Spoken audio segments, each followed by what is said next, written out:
मेरे प्यारे देशवासियों, नमस्कार। कोरोना के प्रभाव से हमारी मन की बात भी अछूती नहीं रही है। जब मैंने पिछली बार आपसे मन की बात की थी, तब पैसेंजर ट्रेनें बंद थी, बसें बंद थी, हवाई सेवा बंद थी। इस बार बहुत कुछ खुल चुका है। श्रमिक स्पेशल ट्रेनें चल रही हैं, अन्य स्पेशल ट्रेनें भी शुरू हो गई हैं। तमाम सावधानियों के साथ हवाई जहाज उड़ने लगे हैं। धीरे धीरे उद्योग भी चलना शुरू हुआ है। यानी अर्थव्यवस्था का एक बड़ा हिस्सा अब चल पड़ा है, खुल गया है। ऐसे में हमें और ज्यादा सतर्क रहने की आवश्यकता है। 2 गज की दूरी का नियम हो, मुंह पर मास्क लगाने की बात हो सके तो वहां तक घर में रहना हो, ये सारी बातों का पालन, उसमें जरा भी ढिलाई नहीं बरतनी चाहिए। देश में सबके सामूहिक प्रयासों से कोरोना के खिलाफ लड़ाई बहुत मजबूती से लड़ी जा रही है। जब हम दुनिया की तरफ देखते हैं तो हमें अनुभव होता है कि वास्तव में भारतवासियों की उपलब्धि कितनी बड़ी है। हमारी जनसंख्या ज्यादातर देशों से कई गुना ज्यादा है। हमारे देश में चुनौतियां भी भिन्न प्रकार की हैं, लेकिन फिर भी हमारे देश में कोरोना उतनी तेजी से नहीं फैल पाया जितना दुनिया के अन्य देशों में फैला। कोरोना से होने वाली मृत्यु दर भी हमारे देश में काफी कम है। जो नुकसान हुआ है उसका दुख हम सबको है, लेकिन जो कुछ भी हम बचा पाए हैं वो निश्चित तौर पर देश की सामूहिक संकल्प शक्ति का ही परिणाम है। इतने बड़े देश में हर एक देशवासी ने खुद इस लड़ाई को लड़ने की ठानी है। ये पूरी मुहिम पीपल ड्रिवन है। साथियों, देशवासियों की संकल्प शक्ति के साथ एक और शक्ति इस लड़ाई में हमारी सबसे बड़ी ताकत है, वो है देशवासियों की सेवा शक्ति। वास्तव में इस महामारी के समय हम भारतवासियों ने ये दिखा दिया है कि सेवा और त्याग का हमारा विचार केवल हमारा आदर्श नहीं है, बल्कि भारत की जीवन पद्धति है। और हमारे यहाँ तो कहा गया है, सेवा परमो धर्मः। सेवा स्वयं में सुख है, सेवा में ही संतोष है। आपने देखा होगा कि दूसरों की सेवा में लगे व्यक्ति के जीवन में कोई डिप्रेशन या तनाव कभी नहीं दिखता। उसके जीवन में, जीवन को लेकर उसके नजरिए में भरपूर आत्मविश्वास, सकारात्मकता और जीवंतता प्रतिपल नजर आती है। साथियों, हमारे डॉक्टर्स, नर्सिंग स्टाफ, सफाई कर्मी, पुलिसकर्मी, मीडिया के साथी, ये सब जो सेवा कर रहे हैं, उसकी चर्चा मैंने कई बार की है। मन की बात में भी मैंने उसका जिक्र किया है। सेवा में अपना सब कुछ समर्पित कर देने वाले लोगों की संख्या अनगिनत है। ऐसे ही एक सज्जन है तमिलनाडु के सी मोहन। सी मोहन जी मदुरै में एक सैलून चलाते हैं। अपनी मेहनत की कमाई से इन्होंने अपनी बेटी की पढ़ाई के लिए 5 लाख रुपए बचाए थे, लेकिन इन्होंने ये पूरी राशि इस समय जरूरतमंदों, गरीबों की सेवा के लिए खर्च कर दी। इसी तरह अगरतला में ठेला चलाकर जीवन यापन करने वाले गौतम दास जी अपनी रोजमर्रा की कमाई की बचत में से हर रोज दाल चावल खरीदकर जरूरतमंदों को खाना खिला रहे हैं। पंजाब के पठानकोट से भी एक ऐसा ही उदाहरण मुझे पता चला। यहाँ दिव्यांग भाई राजू ने दूसरों की मदद से जोड़ी गई छोटी सी पूंजी से 3000 से अधिक मास्क बनवाकर लोगों में बांटे। भाई राजू ने इस मुश्किल समय में करीब 100 परिवारों के लिए खाने का राशन भी जुटाया। देश के सभी इलाकों से विमेन सेल्फ हेल्प ग्रुप के परिश्रम की भी अनगिनत कहानियां इन दिनों हमारे सामने आ रही है। गांवों में, छोटे कस्बों में हमारी बहनें, बेटियां हर दिन हजारों की संख्या में मास्क बना रही हैं। तमाम सामाजिक संस्थाएं भी इस काम में इनका सहयोग कर रही हैं। साथियों, ऐसे कितने ही उदाहरण हर दिन दिखाई और सुनाई पड़ रहे हैं। कितने ही लोग खुद भी मुझे नमो ऐप और अन्य माध्यमों के जरिए अपने प्रयासों के बारे में बता रहे हैं।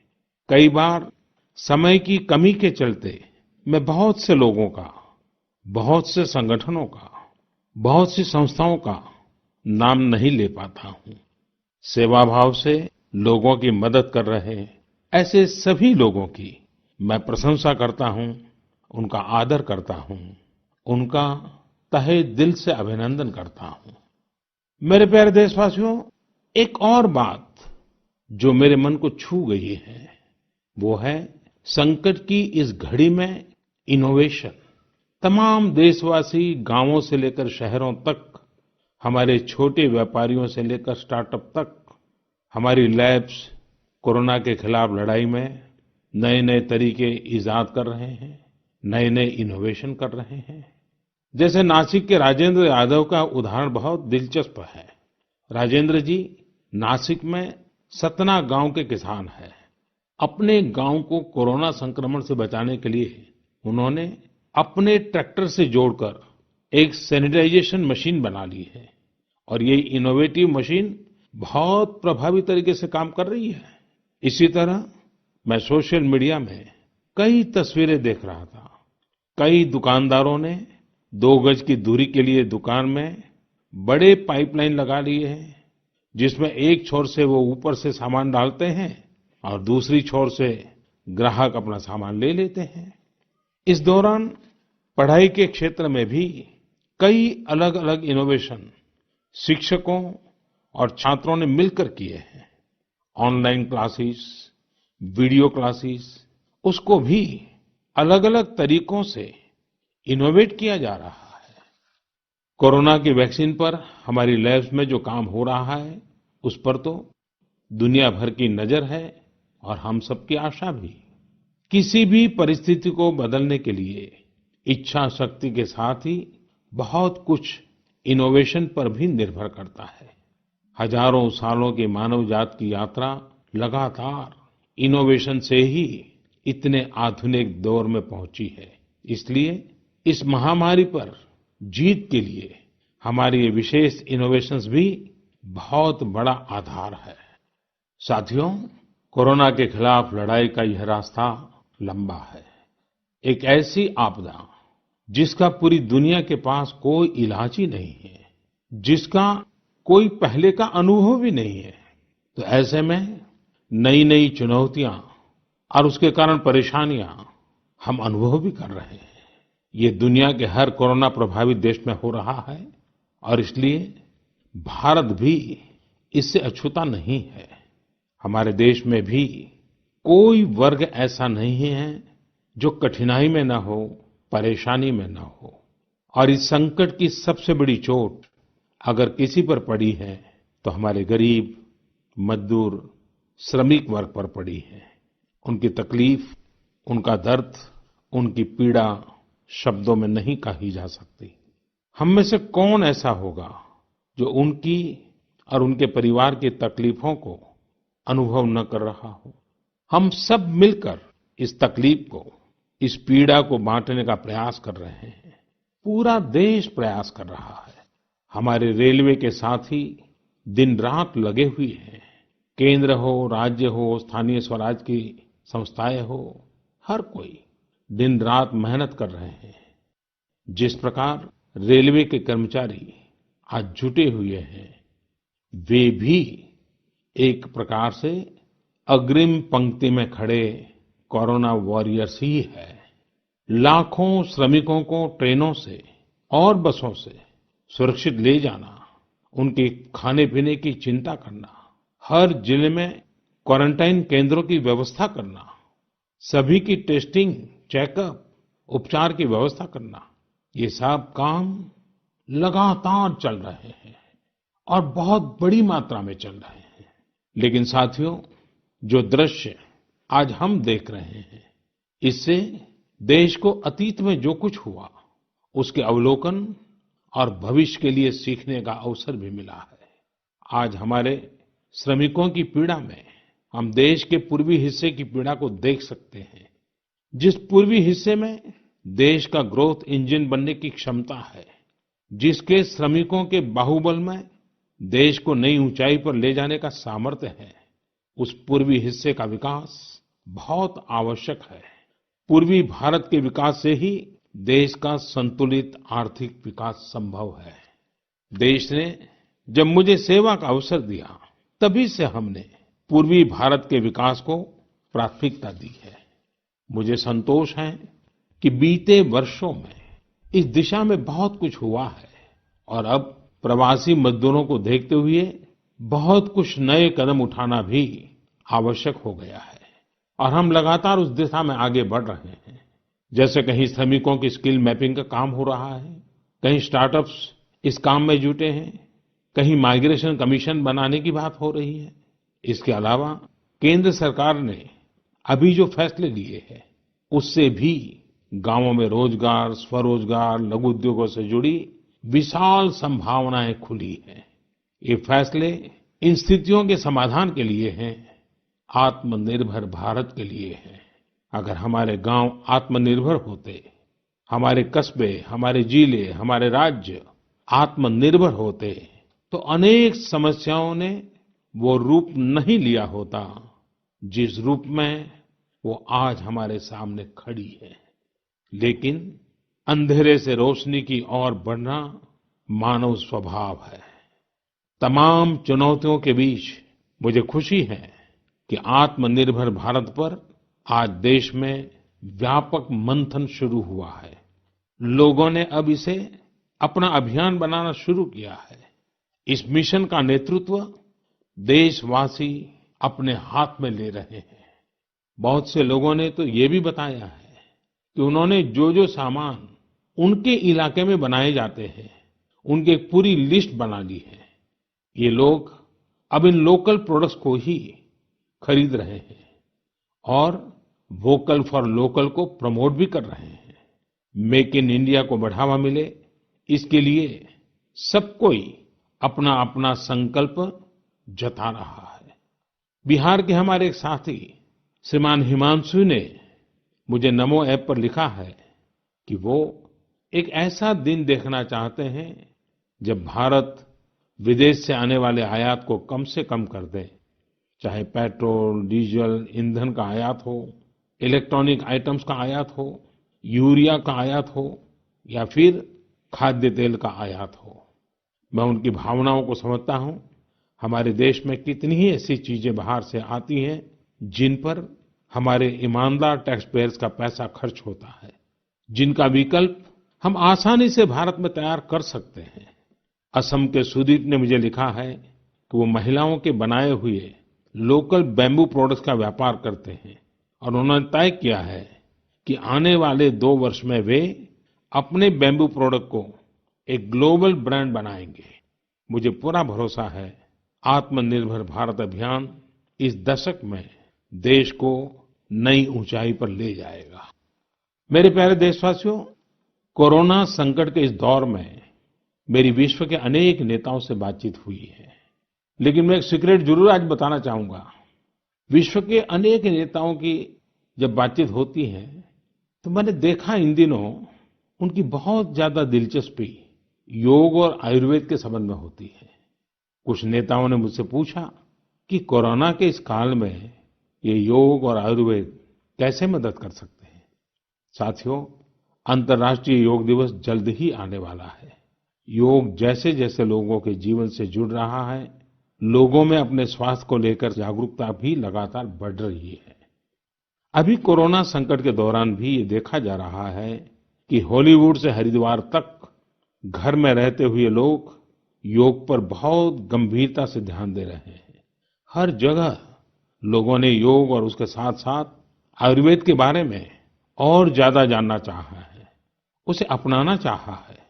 कितने ही लोग जिन्होंने कभी योग नहीं किया, वे भी या तो ऑनलाइन योग क्लास से जुड़ गए हैं या फिर ऑनलाइन वीडियो के माध्यम से भी योग सीख रहे हैं। सही में योग कम्युनिटी, इम्यूनिटी और यूनिटी सबके लिए अच्छा है। साथियों, कोरोना संकट के इस समय में योग आज इसलिए भी ज्यादा अहम है क्योंकि ये वायरस हमारे रेस्पिरेटरी सिस्टम को सबसे अधिक प्रभावित करता है। योग में तो रेस्पिरेटरी सिस्टम को मजबूत करने वाले कई तरह के प्राणायाम है, जिनका असर हम लंबे समय से देखते आ रहे हैं। ये टाइम टेस्टेड टेक्निक्स हैं, जिसका अपना अलग महत्व है। कपालभाति और अनुलोम विलोम प्राणायाम से अधिकतर लोग परिचित होंगे, लेकिन भस्त्रिका, शीतली, भ्रामरी जैसे कई प्राणायाम के प्रकार है, जिसके अनेक लाभ भी है। वैसे आपके जीवन में योग को बढ़ाने के लिए आयुष मंत्रालय ने भी इस बार एक अनोखा प्रयोग किया है। आयुष मंत्रालय ने माय लाइफ माय योग नाम से अंतर्राष्ट्रीय वीडियो ब्लॉग उसकी प्रतियोगिता शुरू की है। भारत ही नहीं, पूरी दुनिया के लोग इस प्रतियोगिता में हिस्सा ले सकते हैं। इसमें हिस्सा लेने के लिए आपको अपना 3 मिनट का एक वीडियो बना करके अपलोड करना होगा। इस वीडियो में आप जो योग या आसन करते हुए वो करते हुए दिखाना है और योग से आपके जीवन में जो बदलाव आया है उसके बारे में भी बताना है। मेरा आपसे अनुरोध है, आप सभी इस प्रतियोगिता में अवश्य भाग लें और इस नए तरीके से अंतर्राष्ट्रीय योग दिवस में आप हिस्सेदार बनिए। साथियों, हमारे देश में करोड़ों करोड़ गरीब दशकों से एक बहुत बड़ी चिंता में रहते आए हैं। अगर बीमार पड़ गए तो क्या होगा? अपना इलाज कराएं या फिर परिवार के लिए रोटी की चिंता करें? इस तकलीफ को समझते हुए, इस चिंता को दूर करने के लिए ही करीब 1.5 साल पहले आयुष्मान भारत योजना शुरू की गई थी। कुछ ही दिन पहले आयुष्मान भारत के लाभार्थियों की संख्या 1 करोड़ के पार हो गई है। 1 करोड़ से ज्यादा मरीज मतलब देश के 1 करोड़ से अधिक परिवारों की सेवा हुई है। 1 करोड़ से ज्यादा मरीज का मतलब क्या होता है मालूम है? 1 करोड़ से ज्यादा मरीज मतलब नॉर्वे जैसा देश, सिंगापुर जैसा देश, उसकी जो टोटल जनसंख्या है उससे 2 गुना लोगों को मुफ्त में इलाज दिया गया है। अगर गरीबों को अस्पताल में भर्ती होने के बाद इलाज के लिए पैसे देने पड़ते, इनका मुफ्त इलाज नहीं हुआ होता, तो उन्हें एक मोटा-मोटा अंदाज है, करीब-करीब 14,000 करोड़ रुपए से भी ज्यादा अपनी जेब से खर्च करने पड़ते हैं। आयुष्मान भारत योजना ने गरीबों के पैसे खर्च होने से बचाए हैं। मैं आयुष्मान भारत के सभी लाभार्थियों के साथ-साथ मरीजों का उपचार करने वाले सभी डॉक्टरों, नर्सेज और मेडिकल स्टाफ को भी बधाई देता हूं। आयुष्मान भारत योजना के साथ एक बहुत बड़ी विशेषता पोर्टेबिलिटी की सुविधा भी है। पोर्टेबिलिटी ने देश को एकता के रंग में रंगने में भी मदद की है।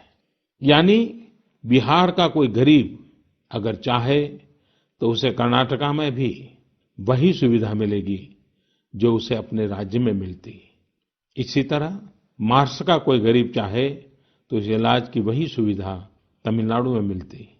इस योजना के कारण किसी क्षेत्र में जहां स्वास्थ्य की व्यवस्था कमजोर है, वहां के गरीब को देश के किसी भी कोने में उत्तम इलाज कराने की सहूलियत मिलती है। साथियों, आप ये जानकर हैरान रह जाएंगे कि 1 करोड़ लाभार्थियों में से 80% लाभार्थी देश के ग्रामीण इलाकों के हैं। इनमें भी करीब-करीब 50% लाभार्थी हमारी माताएं, बहनें और बेटियां हैं। इन लाभार्थियों में ज्यादातर लोग ऐसी बीमारियों से पीड़ित थे जिनका इलाज सामान्य दवाओं से संभव नहीं था। इनमें से 70% लोगों की सर्जरी की गई है। आप अनुमान लगा सकते हैं कि कितनी बड़ी तकलीफों से इन लोगों को मुक्ति मिली है। मणिपुर के चुराचांदपुर में 6 साल के बच्चे केलेनसांग, उसको भी इसी तरह आयुष्मान योजना से नया जीवन मिला है।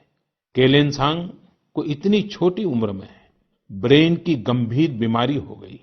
इस बच्चे के पिता दिहाड़ी मजदूर हैं और मां बुनाई का काम करती हैं। ऐसे में बच्चे का इलाज कराना बहुत कठिन हो रहा था, लेकिन आयुष्मान भारत योजना से अब उनके बेटे का मुफ्त इलाज हो गया है। कुछ इसी तरह का अनुभव पुडुचेरी की अमूर्था वल्ली जी का भी है। उनके लिए भी आयुष्मान भारत योजना संकट मोचक बनकर आई है। अमूर्था वल्ली जी के पति की हार्ट अटैक से दुखद मृत्यु हो चुकी है। उनके 27 साल के बेटे जीवा को भी हार्ट की बीमारी थी। डॉक्टर्स ने जीवा के लिए सर्जरी की सलाह दी थी, लेकिन दिहाड़ी मजदूरी करने वाले जीवा के लिए अपने खर्च से इतना बड़ा ऑपरेशन करवाना संभव ही नहीं था। लेकिन अमूर्था वल्ली ने अपने बेटे का आयुष्मान भारत योजना में रजिस्ट्रेशन करवाया और 9 दिनों बाद बेटे जीवा के हार्ट की सर्जरी भी हो गई। साथियों, मैंने आपको सिर्फ 3-4 घटनाओं का जिक्र किया है। आयुष्मान भारत से तो ऐसी 1 करोड़ से अधिक कहानियां जुड़ी हुई है। ये कहानियां जीते जागते इंसानों की हैं। दुख तकलीफ से मुक्त हुए हमारे अपने परिवारजनों की है। आपसे मेरा आग्रह है, कभी समय मिले तो ऐसे व्यक्ति से जरूर बात करिएगा जिसने आयुष्मान भारत योजना के तहत अपना इलाज कराया हो। आप देखेंगे कि जब एक गरीब बीमारी से बाहर आता है तो उसमें गरीबी से लड़ने की भी ताकत नजर आने लगी है। और मैं हमारे देश के ईमानदार टैक्स पेयर से कहना चाहता हूं, आयुष्मान भारत योजना के तहत जिन गरीबों का मुफ्त इलाज हुआ है, उनके जीवन में जो सुख आया है, संतोष मिला है, उस पुण्य के असली हकदार आप भी हैं। हमारा ईमानदार टैक्स पेयर भी इस पुण्य का हकदार है। मेरे प्यारे देशवासियों, एक तरफ हम महामारी से लड़ रहे हैं तो दूसरी तरफ हमें हाल में पूर्वी भारत के कुछ हिस्सों में प्राकृतिक आपदा का भी सामना करना पड़ा है। पिछले कुछ हफ्तों के दौरान हमने पश्चिम बंगाल और उड़ीसा में सुपर साइक्लोन अम्फान का कहर देखा। तूफान से अनेकों घर तबाह हो गए, किसानों को भी भारी नुकसान हुआ। हालात का जायजा लेने के लिए मैं पिछले हफ्ते उड़ीसा और पश्चिम बंगाल गया था। पश्चिम बंगाल और उड़ीसा के लोगों ने जिस हिम्मत और बहादुरी के साथ हालात का सामना किया है, प्रशंसनीय है। संकट की इस घड़ी में देश भी हर तरह से वहां के लोगों के साथ खड़ा है। साथियों, एक तरफ जहां पूर्वी भारत तूफान से आई आपदा का सामना कर रहा है, वहीं दूसरी तरफ देश के कई हिस्से टिड्डियों या लोकस्ट के हमले से प्रभावित हुए हैं। इन हमलों ने फिर हमें याद दिलाया है कि ये छोटा सा जीव कितना नुकसान करता है। टिड्डी दल का हमला कई दिनों तक चलता है। बहुत बड़े क्षेत्र पर इसका प्रभाव पड़ता है। भारत सरकार हो, राज्य सरकार हो, कृषि विभाग हो, प्रशासन भी इस संकट के नुकसान से बचने के लिए, किसानों की मदद करने के लिए आधुनिक संसाधनों का भी उपयोग कर रहा है। नए नए आविष्कार की तरफ भी ध्यान दे रहा है। और मुझे विश्वास है कि हम सब मिलकर के हमारे कृषि क्षेत्र पर ये जो संकट आया है, उससे भी लोहा लेंगे, बहुत कुछ बचा लेंगे। मेरे प्यारे देशवासियों, कुछ दिन बाद ही 5 जून को पूरी दुनिया विश्व पर्यावरण दिवस मनाएगी। विश्व पर्यावरण दिवस पर इस साल की थीम है बायोडायवर्सिटी, यानी जैव विविधता। वर्तमान परिस्थितियों में यह थीम विशेष रूप से महत्वपूर्ण है। लॉकडाउन के दौरान पिछले कुछ हफ्तों में जीवन की रफ्तार थोड़ी धीमी जरूर हुई है, लेकिन इससे हमें अपने आसपास प्रकृति की समृद्ध विविधता को, जैव विविधता को करीब से देखने का अवसर भी मिला है। आज कितने ही ऐसे पक्षी जो प्रदूषण और शोर शराबे में ओझल हो गए थे, सालों बाद उनकी आवाज को लोग अपने घरों में सुन रहे हैं। अनेक जगहों से जानवरों के उन्मुक्त विचरण की खबरें भी आ रही हैं। मेरी तरह आपने भी सोशल मीडिया में जरूर इन बातों को देखा होगा, पढ़ा होगा। बहुत लोग कह रहे हैं, लिख रहे हैं, तस्वीरें साझा कर रहे हैं कि वो अपने घर से दूर-दूर पहाड़ियां देख पा रहे हैं, दूर-दूर जलती हुई रोशनी देख रहे हैं। इन तस्वीरों को देखकर कई लोगों के मन में ये संकल्प उठा होगा, क्या हम उन दृश्यों को ऐसे ही बना रख सकते हैं? इन तस्वीरों ने लोगों को प्रकृति के लिए कुछ करने की प्रेरणा भी दी है। नदियां सदा स्वच्छ रहें, पशु पक्षियों को भी खुलकर जीने का हक मिले, आसमान भी साफ सुथरा हो, इसके लिए हम प्रकृति के साथ तालमेल बिठाकर जीवन जीने की प्रेरणा ले सकते हैं। मेरे प्यारे देशवासियों, हम बार बार सुनते हैं, जल है तो जीवन है, जल है तो कल है, लेकिन जल के साथ हमारी जिम्मेवारी भी है। वर्षा का पानी, बारिश का पानी, ये हमें बचाना है। एक एक बूंद को बचाना है। गांव-गांव वर्षा के पानी को हम कैसे बचाएं? परंपरागत बहुत सरल उपाय हैं। उन सरल उपाय से भी हम पानी को रोक सकते हैं। 5 दिन, 7 दिन भी अगर पानी रुका रहेगा, तो धरती माँ के पास बुझाएगा, पानी फिर जमीन में जाएगा। वही जल जीवन की शक्ति बन जाएगा। और इसलिए इस वर्षा ऋतु में हम सबका प्रयास रहना चाहिए कि हम पानी को बचाएं, पानी को संरक्षण करें। मेरे प्यारे देशवासियों, स्वच्छ पर्यावरण सीधे हमारे जीवन, हमारे बच्चों के भविष्य का विषय है। इसलिए हमें व्यक्तिगत स्तर पर भी इसकी चिंता करनी होगी। मेरा आपसे अनुरोध है कि इस पर्यावरण दिवस पर कुछ पेड़ अवश्य लगाएं और प्रकृति की सेवा के लिए कुछ ऐसा संकल्प अवश्य लें, जिससे प्रकृति के साथ आपका हर दिन का रिश्ता बना रहे। हाँ, गर्मी बढ़ रही है, इसलिए पक्षियों के लिए पानी का इंतजाम करना मत भूलिएगा।